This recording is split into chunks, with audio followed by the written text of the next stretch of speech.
Hello everyone, I SP Yadav welcome you all at Master Learners YouTube channel. My dear students, आज मेरे साथ हैं Kunal Meena, Karauli district, Rajasthan के Karauli district से, जिन्होंने एसएससी जेई में इस बार एमईएस डिपार्टमेंट में अपनी सीट सिक्योर करी है। सबसे पहले कुणाल, आपको ढेर सारी बधाइयां आपके इस अचीवमेंट के लिए। पूरे मास्टर लर्नर की फैमिली की तरफ से, मेरे अपनी तरफ से आपको और आपके सपरिवार को इस सक्सेस के लिए ढेर सारी शुभकामनाएं। Thank you sir. कुणाल, जब आपने रिजल्ट देखा, किसने आपको रिजल्ट के बारे में बताया कि रिजल्ट आ गया है, या आपने खुद देखा, वेबसाइट चेक कर रहे थे, और आपका रिएक्शन क्या था जब आपने रिजल्ट देखा? सर मैं उस टाइम एक्चुअली मैं लाइब्रेरी के बाहर खड़ा हुआ था, तो मेरे दोस्त ने बताया था कि एसएससी सीपीयू का रिजल्ट आया है। तो मैंने बोला शायद उसके साथ हमारा भी आएगा एसएससी जेई का। तो मैंने जी। थोड़ा साइट रिफ्रेश किया तो उसमें हमारी भी पीडीएफ थी। तो मैंने पहले कट ऑफ वट ऑफ नहीं देखा, मैंने सीधा अपना पीडीएफ देखा, फिर उसमें नाम और डिपार्टमेंट कोड देखा। तो जी। बस एमईएस देख, हाँ सर। फिर क्या उसके बाद रिएक्शन मैंने था अपने घर आपका जब वालों, आपने क्या रिएक्शन था जब आपने रिजल्ट देखा? सर एक खुशी फील हो रही थी इंटरनली कि हाँ मतलब कुछ मेहनत किया उसका मिला है इसमें मतलब। तो फिर घर वालों को कॉल किया मैंने कि एमईएस मिला है। तो बस सर यही हुआ था उस दिन। क्या रिएक्शन था उन लोगों का? सर वो लोग वहाँ पे लोग खुश हो गए थे। वो भी बोल रहे थे कि भाई आपने मेहनत करी है इस बार। उसका मतलब पहले से ही श्योर था मैं कि इस बार शायद एमईएस तो मिल ही जाएगा मतलब एटलीस्ट। जी। कुणाल, आज के इस सेशन का हमारा बस एक फंडामेंटल एम है, गोल है, कि आप अब सेलेक्ट हो चुके हैं। आप अपने जूनियर्स को आज यहाँ गाइड करिए। आज आप बताएंगे उन सब स्ट्रेटेजीज को, उन सब चैलेंजेस को जो आपने प्लान किया, जिन चैलेंजेस को आपने ओवरकम किया। वो मैं सीरीज बाय सीरीज एक एक क्वेश्चन आपको वन बाय वन पूछता जाऊंगा, और इस सेशन को बच्चों के लिए हेल्पफुल बनाना है। और आगे बढ़ूं मैं, सबसे पहला क्वेश्चन मेरा यस ये सर। होगा कि आप थोड़ा अपने परिवार के बारे में बताइए। फैमिली बैकग्राउंड क्या है, आपकी एजुकेशन कहाँ से हुई, कैसे हुई, आपका बीटेक कहाँ से हुआ, और कैसे आपने इस मुकाम पे पहुंचने के लिए अपनी प्रिपरेशन कहाँ से स्टार्ट किया, कैसे स्टार्ट किया, वो सारा डिटेल में थोड़ा बताएं। सर मैं बेसिकली करौली डिस्ट्रिक्ट राजस्थान से आता हूँ और मेरे फादर है वो आयुर्वेदिक डॉक्टर है। और मैंने बेसिक मतलब सर पहले 8th क्लास तक तो गांव से स्टडी करी थी, उसके बाद जयपुर आ गया था मैं। जी। फिर जयपुर के बाद में सर 12th के पास आउट होने के बाद मेरा एडमिशन बीटेक के लिए गवर्नमेंट इंजीनियरिंग कॉलेज भरतपुर के अंदर हो गया था। फिर मैं 2019 में अपनी बीटेक कंप्लीट करके सर जुलाई के अंदर में ईएस मास्टर में गया था। फिर मैंने वहाँ पे ईएस का गेट, ईएस प्लस गेट दोनों का मतलब बैच लिया था, कॉमन वाला IAS IAS morning. Master Delhi Katwaria Sarai में क्लास करी आपने? यस, यस सर, हाँ बिल्कुल जी। ऑफलाइन। फिर जी। उसके बाद सर 2000 मतलब 20 के मतलब कोरोना आ गया था, उस टाइम कोचिंग खत्म हुई थी हमारी, उसके थोड़े दिनों बाद में ही। तो सर फिर हमको क्या है दिल्ली छोड़नी पड़ी उस चक्कर में। फिर मैं जी। अपने यहाँ जयपुर जयपुर आ गया था, अपने घर पे मेरा घर है जयपुर में। फिर यहाँ पे सर मैंने आते ही सबसे पहले मतलब मैं दिल्ली से एक बुक लाया था ईएस मास्टर की, एसएससी जी प्रीवियस ईयर। तो जी। मैंने सर पहले उसको लगाया। फिर सर उसमें मेरे से मतलब थ्योरी में जो मिस्टेक होती थी, फिर मेरे एक दोस्त थे तो उन्होंने मुझे गाइड किया कि यार आपने ना थोड़ा नोट्सों में क्या है गलत लिख रखा है। मैं क्या है क्लासरूम में कभी कभी सो जाता था, तो इस वजह से मेरे को लिखा हुआ गलत था। तो उन्होंने जी। मेरे को बोला कि आप इन नोट्सों को तो अलग करो, आप जो ईएस मास्टर की बुकलेट है ना उनको फॉलो करो। वो जी। आपकी मतलब कंसेप्ट भी बनाएगी और मतलब थ्योरी भी अच्छा कर देगी। फिर जी। सर मैंने मतलब ये एक स्ट्रक्चर सॉम वगैरह को छोड़ के मतलब स्टील और आरसीसी इनको छोड़ के बाकी सारी सब्जेक्टों की मैंने ईएस मास्टर की बुकलेट है उनको पढ़ना स्टार्ट किया धीरे धीरे। फिर सर जी। मैं प्रीवियस ईयर लगाता था, तो उससे मेरी सारी चीजें धीरे धीरे सर कवर होने लग गई। और सबसे बड़ा फोकस सर मतलब मैंने रिवीजन पे रखा अपना। मतलब मैं कोई भी टेक्निकल सब्जेक्ट हाँ, कंप्लीट होती थी उसको। कुणाल जी, मैं सबसे पहला क्वेश्चन आपसे ये पूछूँगा जो हर कैंडिडेट का हम लोगों से क्वेश्चन होता है, जब वो प्रिपरेशन करने आते हैं। बिल्कुल आपको सर। ये मैं अगर प्री की बात करूँ तो प्री को 3 पार्ट में डिवाइड कर सकते हो। एक तो बिल्कुल sir. General intelligence and reasoning, general sir, studies और आपका टेक्निकल। बिल्कुल सर। क्या स्ट्रैटेजी आपने लगाई रीजनिंग में? आपके 43 मार्क्स आ गए। क्या यस सर। स्ट्रैटेजी आपने जीएस में ली? और यस सर। साथ के साथ आपने टेक्निकल को भी कैसे हैंडल किया? Yes sir. वो थोड़ा सारे बच्चों को बताइए कि कैसे आपने इन तीनों सेक्शन को टच किया और जो नेसेसरी रिक्वायरमेंट थी उसे फुलफिल किया। सर मतलब मैंने इन तीनों को मतलब दिन में क्या है सर, मैंने 3 पार्टों में डिवाइड कर रखा था। मैं जी, सुबह मतलब 7 बजे लाइब्रेरी जाता था, तो 7 से 12 तो मैं मतलब टेक्निकल पढ़ता था। तो उसमें अपनी जो एसएससी जेईई की जो पीवाईक्यू है, प्लस अपनी जो थ्योरी है, इन दोनों को देखता था। फिर जी, सर मैं दिन में मैं सर जो रीजनिंग का मतलब मैंने ये टेक्स्ट बुक की टेस्ट सीरीज ले रखी थी। तो मैं उसपे से सर जो अपने एसएससी सीजीएल और सीपीओ वगैरह का डेली का एक टेस्ट लगाता था, रीजनिंग का फिक्स था मेरा। मतलब डेली के जी, 30 से 35 क्वेश्चन जो भी है प्रैक्टिस करने थे। तो जी, और जैसे सर जो और आपकी सर मैं रीजनिंग की मैराथन भी हुई थी, तो मैं उनको देखता था। मतलब जैसे जी, मेरे से जी, जो-जो टॉपिक के अंदर मेरे को गलती होती थी, तो जी। मेरे को क्या सर जैसे ये जो सीरीज़ है इसमें दिक्कत आती थी, तो मैंने आपसे मतलब सीरीज़ का टॉपिक आपसे मतलब बहुत क्लियर किया था उसमें। कुणाल जी, सबसे पहले मैं आपसे ये जानना चाहूँगा कि जो प्रीलिम्स है अगर मैं उसे 3 पार्ट में डिवाइड करूँ, तो एक पार्ट यस में सर। प्रिपरेशन में आ गया आपका प्री, जिसमें प्री यस में sir. Reasoning, general yes sir. Studies और टेक्निकल सेक्शन यस हो सर। गया। तो रीजनिंग में यस सर। आपने क्या स्ट्रेटजी लगाई और जीएस को आपने कैसे प्लान किया, प्रिपेयर किया? क्या स्टडी रूटीन रहता था आपका? और इन दोनों के बिल्कुल। साथ-साथ टेक्निकल को भी कैसे मैनेज किया? सर मतलब सबसे पहले मैं टेक्निकल पे आता हूँ। मैंने सर जी, सबसे पहले टेक्निकल में अपने जो एसएससी जेईई की ईएस मास्टर की पीवाईक्यू बाय करे थे। न्यू वाला जो वर्जन आया था 2000 सर 24 वाला था सर मेरे पास में। तो जी, सर मैंने उसको लिया था। फिर मैंने पीवाईक्यू पहले मेरी थ्योरी है ना जो ईएस मास्टर की बुकों से पढ़ी हुई थी अच्छे से। तो जी, मैं पहले उसको लगाता था। और उन पीवाईक्यू की सर एक खासियत है, उनमें आप जब भी आप पढ़ोगे ना तो आपको हर हर बार कुछ न कुछ नया देखने को मिल ही जाता है, मतलब कोई न कोई चीज़ छूट जाती थी। तो मैं जी, उसको अंडरलाइन भी कर देता था। फिर उसके बाद सर मैंने जो ईएस मास्टर की जो बुक्स हैं उनमें से अपने खुद के शॉर्ट नोट्स तैयार कर लिए उन पीवाईक्यू के बेसिस पे कि एसएससी जी, मतलब कितना अपना दायरा रखती है। एक आईएएस कोड को ज़रूर छोड़ के थोड़ा-सा। वो उनमें सर ये आजकल एसएससी थोड़ा दायरा बढ़ाने लग गई है आईएएस कोड में। जी, और जी, सर जी। उसके उसके बाद सर मैं आता हूँ रीजनिंग पे। रीजनिंग का सर मैंने डेली का फिक्स कर रखा था, मतलब डेली का मैं 50 क्वेश्चन का सेट मेरे पास ईएएस मास्टर की मतलब जो नॉन टेक पोर्शन है उसके भी पीवाईक्यू थे। तो अच्छा, मैं आईएएस मास्टर की रीजनिंग को। सारी बुक्स आपके पास थी, जो यस सर। जी, जी।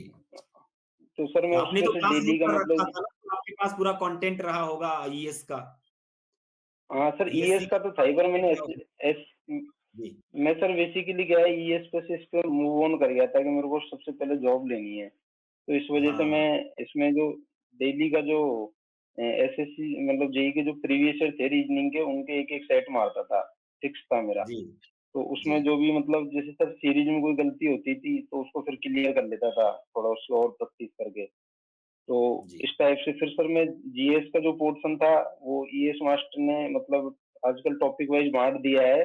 पहले जो स्टार्टिंग में बुक्स आई थी उसमें टॉपिक वाइज नहीं था, पर अब टॉपिक वाइज कर दिया उसको। तो मैं जी, सर जी। उसमें फिर टॉपिक वाइज अपना डेली का फिक्स कर रहा था कि सर जैसे सर ज्योग्राफी है, तो ज्योग्राफी के साथ में इंडिया का थोड़ा आर्ट एंड कल्चर के जो ये अपने जो सर स्टैटिक जीके होती है इनको देखता था, एक एक दो दो टॉपिक डेली के। और अच्छा, फिर उसके बाद सर। कुणाल कुणाल, आपका जो मैं देख पा यस। रहा हूँ, ये 3rd अटेम्प्ट में हुआ, ठीक है? Yes sir. फर्स्ट अटेम्प्ट में आपका ना प्री हुआ, मेंस की बात ही नहीं आती। सेकंड बिल्कुल अटेम्प्ट सर। में आपका प्री हुआ, मेंस नहीं हुआ। 3rd अटेम्प्ट में बिल्कुल आपका सर। प्री मेंस दोनों हो गया। तो आप जो भी अच्छा। बता रहे हो कि स्ट्रेटेजाइज़ किया प्रिपरेशन में, ऐसी क्या कमी रह गई थी फर्स्ट, सेकंड में, जो थर्ड में आपने पूरा किया? क्या ऐसा मतलब कहते हैं ना कि सर भई ये चीज़ की कमी रह गई थी, इस वजह से मेरा सिलेक्शन रुक गया?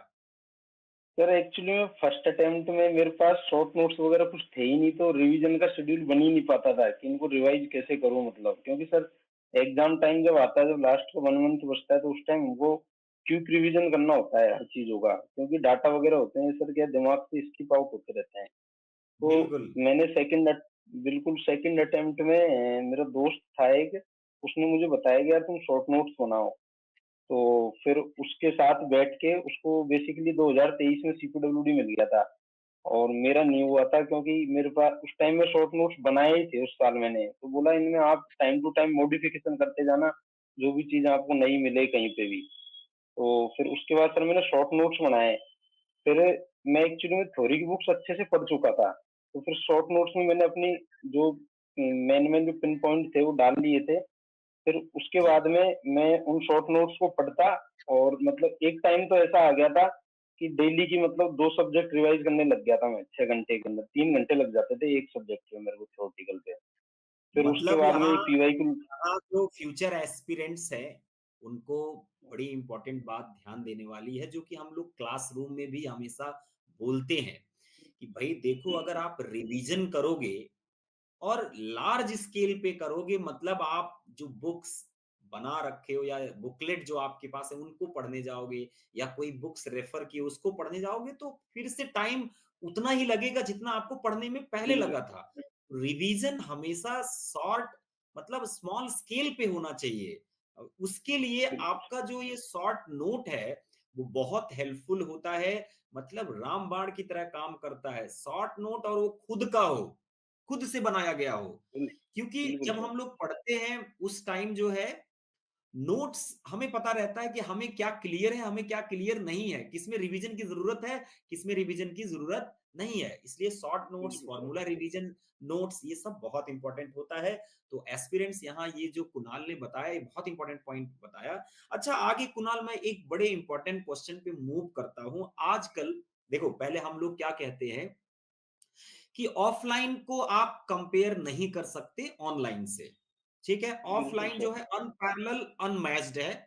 चाहे वो इंजीनियरिंग बिल्कुल सर। सर्विसेज एग्जामिनेशन के लिए हो, चाहे एसएससी जेईई के लिए हो, चाहे वो बिल्कुल, इंजीनियर के लिए गेट का एग्जाम हो, चाहे जो भी हो, इनके बिल लिए ऑफलाइन जो बिल्कुल, है अनपैरेलल, अनमैच्ड होता है। अब एक नई चीज बिल्कुल, आ गई है, ऑफलाइन में भी बच्चा क्या करता है, घर छोड़ के दिल्ली आता है ऑफलाइन के लिए। बिल्कुल, ठीक है? अच्छा, दिल्ली में भी क्या करता है, लाइब्रेरी कल्चर आजकल हो गया है। तो भाई आप घर छोड़ के बिल्कुल, आए यहाँ पे, एक रूम लिया, कुछ बच्चे एक साथ पढ़ाई की, अब वहां से लाइब्रेरी में आजकल मैं देखता हूँ जितने भी बच्चे सेलेक्ट हो रहे हैं, चाहे वो ईएससी में हो, बिल्कुल, गेट में हो, या एसएससी जेई में हो, सब कहते हैं कि सर लाइब्रेरी ज्वाइन किया था, लाइब्रेरी ज्वाइन किया था। इसके बारे में थोड़ा बताओ, इसकी क्या एडवांटेज है कि बच्चे उसमें भी, कुछ बच्चे जो घर बैठ के पढ़ते हैं, उनको कैसे लाइब्रेरी का यूज बिल्कुल। करना चाहिए इस प्रिपरेशन के लिए?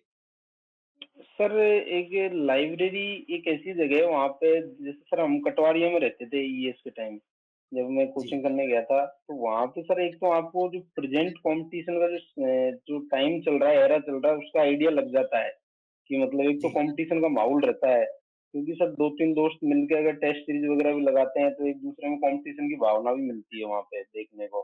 बिल्कुल, और सर एक बिल्कुल। लाइब्रेरी में मतलब आदमी का हर किसी की ज़िंदगी में डाउनफॉल आते हैं, उतार-चढ़ाव चलते हैं।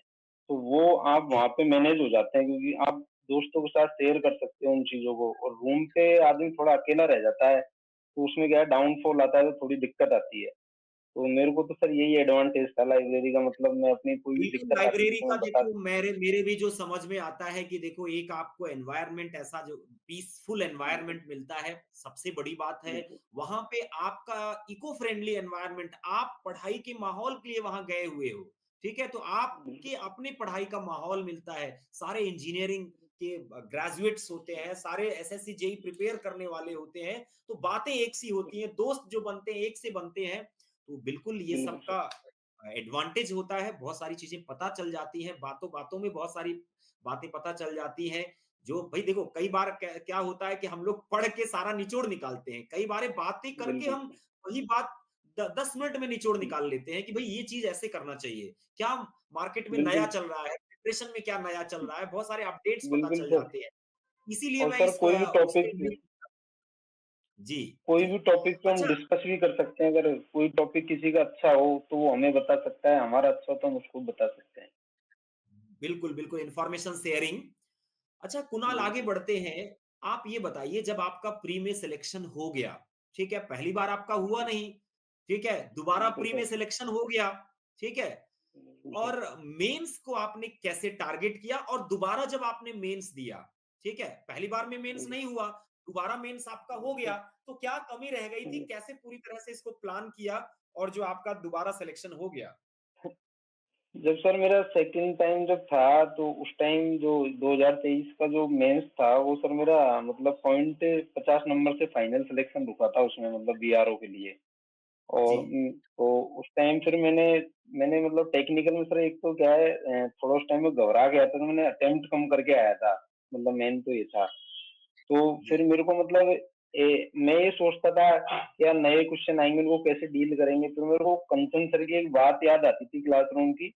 वो कहते थे कि मतलब कभी भी कोई क्वेश्चन आता है एग्जाम में नया, तो जो जितने भी बच्चे बैठते हैं ना, उनमें से ओनली 10% लोग ही उसको अटेम्प्ट कर पाते हैं। 90% बिल्कुल, लोग हैं वो उसको लीव आउट। तो आपको नए क्वेश्चनों से डरना नहीं है, मतलब आपको तो जो आ रहा है, अपने को जो आ रहा है उस पे ध्यान दो, मतलब मेनली। तो जी, मैंने सर फिर ये फ्री हो गया था। उसके बाद में अब टेक्निकल का ही था सर मेंस में, क्योंकि नॉन टेक तो था ही नहीं इसमें, मेंस के अंदर 300 नंबर का। तो जी, उसके बाद सर मैंने अपने जो थोड़ा मतलब वापस से अपनी बुकलेट खोली। शॉर्ट नोट्स तो मेरे पास थे ही। मैं सर ये करता था, एक सब्जेक्ट हो तो मैं थ्योरेटिकली मतलब बुक से रिवाइज करता था, और एक को शॉर्ट से चलता था, मतलब ऐसा चलता रहता था। मैंने एक शेड्यूल बना रखा था सर डेली का, मतलब एक टारगेट लिख लेता था मैं सामने डैशबोर्ड पे। एक पर्ची थी जी, मेरे पास में, डायरी ले रखी थी छोटी वाली। तो उसमें डेली लिख के जाता था कि मुझे दूसरे दिन क्या करना है, आगे कौन कौन से टॉपिक करने हैं। जी, तो हालाँकि वो उसमें से मतलब 100% कंप्लीट नहीं हो पाता था, पर 80-90 तक तो मैं पहुँच जाता था। तो उसके बाद में सर मैंने मतलब मेंस के टाइम मतलब खुद को एकदम मैंने देखा था कि मैं पिछली बार मतलब इसमें थ्योरेटिकल पोर्शन में मेरी थोड़ी गलती हुई थी। तो मैंने जो-जो टॉपिक मतलब टेस्ट सीरीज़ लगाने लग गया था स्टार्टिंग से ही। मेंस के मतलब प्रीवियस ईयर वगैरह देने स्टार्ट किए थे मैंने, जो स्टेट जेईई वगैरह, एईई वगैरह इनके। तो उनमें सर जो भी टॉपिकों में मेरे से गलती होती थी, एक तो मैंने एक बुकलेट बना रखी थी, उसमें मैं लिख लेता था अपनी लैंग्वेज में, ना कि मैं पूरा सॉल्यूशन उतारता था उनका। फिर जी, उसको मैं संडे को रिवाइज़ करता था ओनली। संडे के दिन मैं कोई भी बुक नहीं पढ़ता था, ओनली उस कॉपी को ही पढ़ता था। और संडे के दिन ओनली फिक्स कर रखा था कि 3 घंटे ही पढ़ना है, बाकी पूरे दिन भर मतलब घूमने जाता था मैं। तो सप्ताह में 1 दिन घूमने का रख रखा था।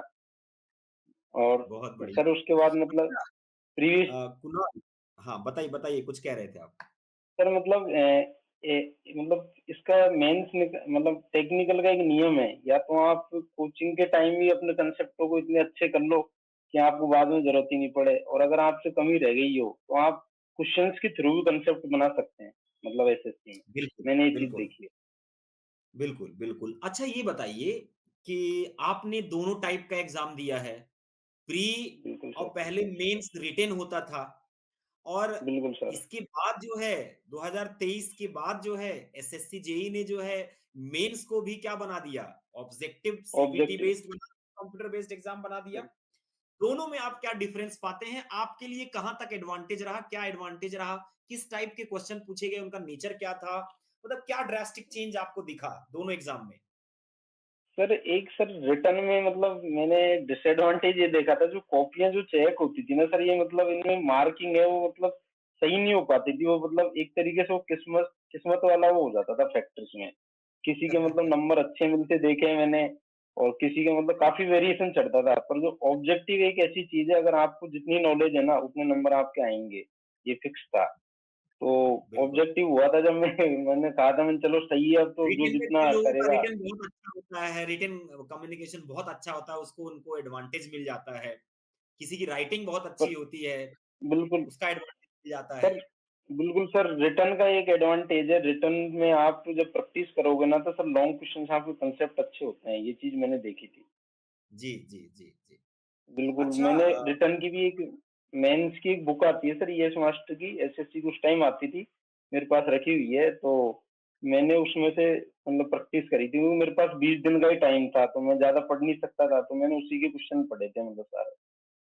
लास्ट 1 मंथ को आपने कैसे यूटिलाइज़ किया था जब प्री देना था उसके लास्ट का जो 1 मंथ था? और पीवाईक्यू का क्या रोल रहता है? मास्टर लर्नर की जो पीवाईक्यू बनाई गई है, उसके बारे में आपका क्या रिव्यू है? सर मतलब लास्ट टाइम में मैं शॉर्ट नोट से तो मतलब रिवीजन करता ही था, डेली के 2 सब्जेक्ट मैंने फिक्स कर रखे थे टेक्निकल के। जी, और जी, रीजनिंग का वो जो टॉपिक का जो मेरा जो कमजोर टॉपिक थे, उनके मतलब मैं क्वेश्चन देख लेता था कि हाँ 1 मंथ बचा है, उससे पहले तो मैं पूरे ही देता था, मतलब 50-50 के सेट ऐसे मैंने तय कर रखे थे। फिर सर जीके का है, तो जीके की मैंने हिस्ट्री अलग बाँट रखी थी कि मॉडर्न हिस्ट्री इसके साथ पढ़नी है मेरे को, इस टॉपिक के साथ में, ऐसे मैंने अपने सेट बाँटे हुए थे। और सर जी, जो लास्ट के जब 10 दिन बचते थे, तो मैं क्या है सर, मैंने ये कर रखा था, जो एसएससी की पीवाईक्यू में उनको उठाता था, और इसमें मैंने जो जी, मार्क जो क्वेश्चन लगा रखे थे, उनको मैं सॉल्व करके जाता था, तो उससे भी मतलब मेरे को काफ़ी एडवांटेज मिलता था, मतलब ये था। जी। अच्छा टेस्ट सीरीज को मतलब आपके हिसाब से टेस्ट सीरीज का क्या रोल रहता है प्रिपरेशन में और आपने कैसे जैसे एक बड़ा डाउट आता है बच्चे पूछते हैं कि सर पूरा सिलेबस कंप्लीट नहीं रहता और हम टेस्ट सीरीज कैसे स्टार्ट करते हैं जब किसी इंस्टीट्यूट से XYZ से हमने ज्वाइन किया हुआ है और वो टेस्ट सीरीज अभी से लॉन्च कर दिया उन्होंने और हमारा तो सिलेबस पूरा हुआ नहीं है तो आपने कैसे ये सारी चीजें मैनेज की कब से टेस्ट सीरीज देना स्टार्ट किया या आपका बैकलॉग में टेस्ट सीरीज होती गई कैसे किया आपने सर एक्चुअली में मतलब जैसे टेस्ट सीरीज का ये एडवांटेज रहता है कि अपन, एक कहावत है कि जितनी ठोकर अपन मतलब एग्जाम से पहले खा जाएंगे ना, तो उतना ही अपन वहां बच जाएंगे। यहाँ पे जितनी गलती हो सकती है, उसको अपन एनालिसिस कर ले तो वहां पे उनको रोक सकते हैं अपन। और जो आपके जो बिल्कुल टॉपिक स्ट्रांग है बने ही, पर उसको अपन बार बार प्रैक्टिस करते हैं तो उनमें और सर स्ट्रांगनेस आती है, वो और मजबूत होते जाते हैं। क्योंकि आजकल सर एसएससी क्या करने लग गई, मतलब टॉपिक वो सिंपल ही है, पर उसको लैंग्वेज में कंफ्यूज करने लग गई। तो वो लैंग्वेज वाला जो पोर्शन है वो भी कवर होता है इसके अंदर बार बार अपन, क्योंकि हर कोई जो एग्जाम है वो डिफरेंट डिफरेंट लैंग्वेज से सेम टॉपिक को पूछने लग गया है आजकल। तो उसका भी सर एडवांटेज बिल्कुल मिलता है टेस्ट सीरीज। देखो टेस्ट सीरीज उसी तरीके से है मैं बताऊं जैसे अंधे के हाथ में लाठी होती है ना वो जितना सहारा देती है कभी भी देखो लाठी सबसे पहले नाले में जाती है और नाले में जाते ही अंधे आदमी को पता चल जाता है कि आगे गड्ढा है भाई आगे नहीं जाना है उसी तरीके से टेस्ट सीरीज आपको बता देती है कि भैया कहाँ गड्ढा है आप देख लो बिल्कुल वहां मिट्टी डाल दो वो कंसेप्ट क्लियर बिल्कुल कर सर। लो कौन सा टॉपिक आपका वीक कर रहा है कौन सा सब्जेक्ट वीक कर रहा है टेस्ट सीरीज ये बता देती है आपको टाइम मैनेजमेंट हो पा रहा है कि नहीं अच्छा मुझे टाइम मैनेजमेंट से एक बड़ा बढ़िया क्वेश्चन याद आया कि जो काफी बच्चों का वो रहता है रीजनिंग मैं बीइंग अ रीजनिंग फैकल्टी मेरे पास ये डाउट बहुत आता है कि सर एक बात बताइए मेरे पास रीजनिंग की 50 क्वेश्चन है ठीक है और जिन बच्चों का सिलेक्शन हो जाता है उनके मार्क्स जो होते हैं रीजनिंग में 43 45 49 50 तक आ जाते हैं उनका सिलेक्शन बड़े आसानी से होता है अगर रीजनिंग में इतने मार्क्स ले लिए जाएं और सबसे बड़ा चैलेंज आता है टाइम मैनेजमेंट तो आपने ये बिल्कुल टाइम सर। मैनेजमेंट कैसे सीखा रीजनिंग में खास सर करके जीएस में तो टाइम नहीं लगता बिल्कुल सर, एक्चुअली में जो पेपर को मतलब सॉल्व करना भी एक कला होती है। मतलब मैं क्या करता था, मैं पहले मैंने ये चीज़ सीखी मतलब 2 अटेम्प्टों से इस बार, कि मैंने सबसे पहले मतलब है ना, मेरे को जो आप टेस्ट सीरीज़ में जैसे अटेम्प्ट करते हो ना, उसी तरह आप एग्ज़ाम में करो। मतलब अपनी स्ट्रैटेजी को चेंज मत करो एग्ज़ाम में। कई लोग क्या करते हैं, मैं ये करता था सर, सबसे पहले जाते ही टेक्निकल करता था। 1 आवर में टेक्निकल को देता था, प्री के अंदर 2 घंटे का होता है, तो 1 आवर मैंने टेक्निकल को फिक्स था मेरा। और 1 जी घंटा जो बचता था, उसके अंदर मेरे को पता था कि जीएस का मैटर ऐसा है कि आपको अगर क्वेश्चन आता है, तो आता है, और अगर नहीं आता है, तो आप कितनी भी कोशिश कर लो, वो नहीं आएगा। तो मैंने फिक्स कर रखा था कि मैं 15 मिनट ही दूँगा जीएस को, फिक्स था। तो 15 मिनट में फटाफट रीड करता था। जो क्वेश्चन बन जी गया वो ठीक है। तो रीज़निंग एक ऐसा पोर्शन है जिसमें आप 50 में से 50 भी ला सकते हो। क्योंकि जीएस में बिल्कुल आप बिल्कुल 50 में से 50 नहीं ला सकते। मैक्सिमम कवरेज जो मिलेगा वो रीज़निंग देती है। बिल्कुल सर। भाई जीएस तो गले की हड्डी होती है बीटेक वालों के मैक्सिमम बच्चे जो बिल्कुल, होते हैं जीएस में ही चैलेंज फेस करते हैं और बिल्कुल रीजनिंग सर। एडवांटेज ले सकते हैं अगर टाइम मैनेज कर लें हाँ, क्योंकि बिल्कुल सर, आप सब में टाइम बचा के एटीट्यूड बड़ा रखिए। होता है यस जी सर। जी तो मैं आपके अपने व्यूअर्स से बता दूं जो भी फ्यूचर एस्पिरेंट्स हैं एसएससी जेई के ये थे मेरे साथ कुणाल मीणा, जो राजस्थान से बिलॉन्ग करते हैं, करौली डिस्ट्रिक्ट से। इन्होंने फर्स्ट अटेम्प्ट में मेहनत करी, नहीं हुआ। सेकंड अटेम्प्ट में मेहनत करी, नहीं हुआ। और पता किया कि क्यों नहीं हुआ। लास्ट अटेम्प्ट में जो है एसएससी जेई को क्रैक कर दिया, और अभी फिलहाल एमईएस डिपार्टमेंट इन्हें अलोकेट हुआ है, और इन्होंने एक एक क्वेश्चन का जवाब दिया। ये बीटेक इन्होंने किया, कैसे कैसे इन्होंने आके कटवरिया सराय आईएएस मास्टर ज्वाइन किया, फिर आपने इंजीनियरिंग सर्विसेज एग्जामिनेशन की प्रिपरेशन की तरफ बढ़े, 1 साल किया भी, लेकिन इन्होंने सोचा पहले जॉब सिक्योर कर ली जाए। कुणाल, मैं ये कह रहा था कि अब जो आपने सोचा था जॉब सिक्योर करने का, जॉब सिक्योर हो गया। अब फ्यूचर गोल्स क्या हैं? सर फ्यूचर गोल्स तो सेट कर लिया है, मतलब अभी सितंबर में राजस्थान एई का पेपर आ रहा है, तो उसके लिए अभी ईएस मास्टर के जो ईएससी के पीवाईक्यू मेंस को मंगा लिए हैं। अब उनको सॉल्व कर रहा हूँ, मतलब अभी से ही तैयार हूँ, क्योंकि सर प्री तो उसका आपके क्वालिफाइंग नहीं सर। आपके फ्यूचर गोल्स के लिए मेरी ढेर सारी शुभकामनाएं। कुणाल, आज थैंक आपने यू सर। एक एक क्वेश्चन का बहुत अच्छे तरीके से, बेहतर ढंग से जवाब दिया। बच्चों को इनसे बहुत कुछ सीखना चाहिए, जितने भी फ्यूचर एस्पिरेंट्स हैं। और एक बार फिर से मैं कहना चाहूंगा आपको, आपके सपरिवार को, इस अचीवमेंट के लिए ढेर सारी शुभकामनाएं। थैंक आपने यू सर। समय दिया, इसके लिए thank you so much. Thank have a good day. Thank you.